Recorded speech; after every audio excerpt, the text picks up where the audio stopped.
Eileen and Greg are now going to discuss why they paint and what they bring to their practice. Greg, would you like to start? Sure. Um, I paint or make art because it's challenging. It's hard. I've been blessed with many experiences of beauty and of transcendent. And, after a while, you have to respond to them.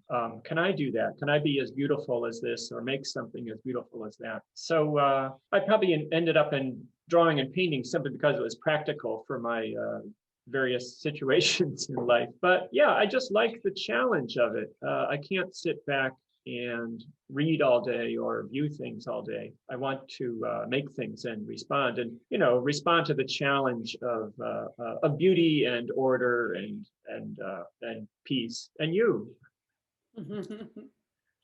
Well, I started painting after being involved in the pastry arts, and I enjoy the idea of starting from scratch, literally, in the baking process, but also painting kind of created a lot of different challenges. It was something that I didn't know how to do.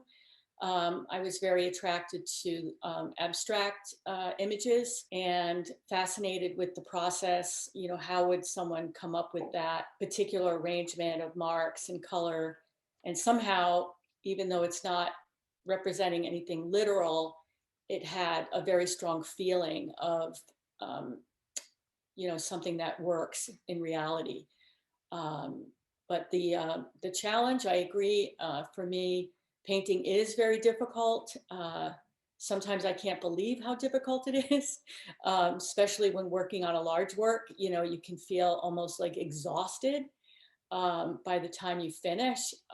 And it's very hard not to get to a point where you're kind of overworking it. You have to sort of let go at some point and say, this is where it is, and I'm going to move on. So I think that's what keeps me painting, is the mystery of it.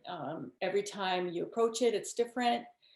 New challenges, constantly, practicing, drawing and, collage, mixed media, just playing with different things. So I think I am more of a maker than I am sort of like, other things that you can pursue that don't require the physicality of art making. We speak about the challenge, but also the delight, Yeah. I teach high school and have to help my students in many ways and give them a broad experience of art. So I find myself working really quickly and doing demonstrations, and they just think, anything you do is wonderful. So I lower the bar for myself and really have fun with the paint, and probably turn out more work for the students than I do at home.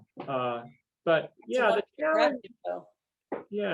the challenge of doing something sublime and fresh, as you say, and not worked. It's a good battle, let's say, because it takes the whole person, not just their hands and eyes.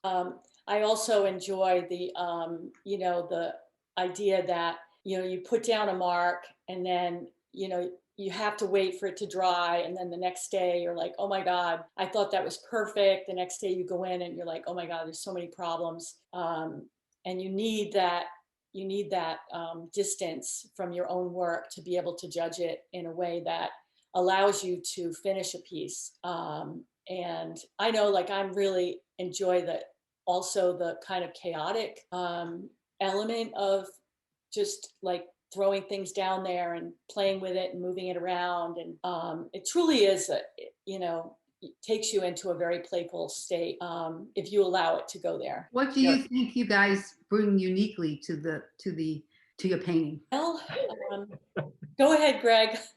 I can think for a minute. I'm going to say my slow life, my quiet life, my appreciation of still things. I once tried making movies. This is back in college days, and I had no appreciation or no sense for anything that moves, even though I have I had a significant music background. But I like looking at things, and just composition, I think, is maybe my special gift. Arranging things, even arranging furniture if you want. Mhm. That's probably what I bring, equilibrium of elements. Yes, I can see where, with your background, that would be true. I think we had discussed this earlier, that I think I have like almost the opposite kind of focus that you have. I have to get to a moment where I'm like almost worked myself into a a frenzy a little bit, and I'm like, I can't take it anymore. So then I have to make a drastic, make a move. And so for me, it starts out this kind of controlled event that turns into a giant mess, and then I have to kind of straighten it out again.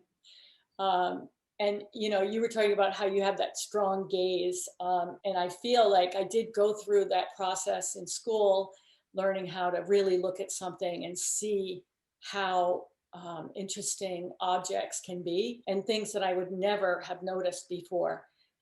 So it slows you way down, but then it's that kind of like slowing down, picking it up, slowing down. It's really a rhythm, that for me has to happen, and the piece, otherwise the piece just doesn't seem to have that spirited life in it. The rigor of jumping from your complete subjective involvement to next day brutal objective, this is terrible. I have to start. It's rigorous, it's tough, and it's a good life skill, to be able to jump away with a cool head, Yes. see what to do. But yeah, that's what makes people think artists are crazy, because they're jumping between two viewpoints frequently. Yeah, I always thought it looked easy when it was working. It's just like, wow, like that's amazing. Yeah. But, when you actually practice it, you are on a tightrope, and it can be exhausting. So, Yeah, so you two have looked at each other's work, and you have very different approaches, not presently, to painting. Yours is abstract, and Greg, yours is mainly still lifes. Could you describe any commonalities that you see in each other's work? Greg, why don't you start? Yeah. I have a big mouth. Yeah, we're both quite concerned about composition, and not so much about the imagery or symbolism or anything. I don't want to say deeper meaning, because the beauty of something is plenty deep for me, but we're both arranging things, textures and surfaces, to kind of get to these dynamic relationships. And my pictures use imagery, but you could look at them upside down and it would be the same effect, I think. I hope. So Eileen also, she's got textures, strokes, gestures, colors, juggling a whole bunch of things in order to get as full a involvement from the viewer as might from me looking at something recognizable.